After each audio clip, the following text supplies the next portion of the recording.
محرم اسلامی سال کا پہلا مہینہ اس وجہ سے رکھا گیا ہے کہ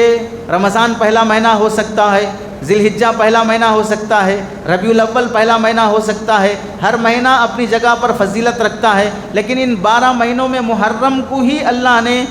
اور صحابہ اکرام نے انتخاب فرمایا کہ اسلامی سال کے لحاظ سے پہلا مہینہ شمار ہو۔ اس کی وجہ علماء نے لکھی ہے،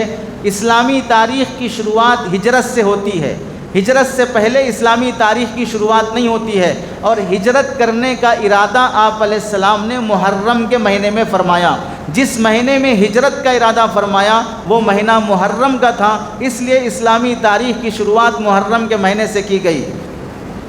اور آپ علیہ السلام اگرچہ کہ ہجرت محرم کے بعد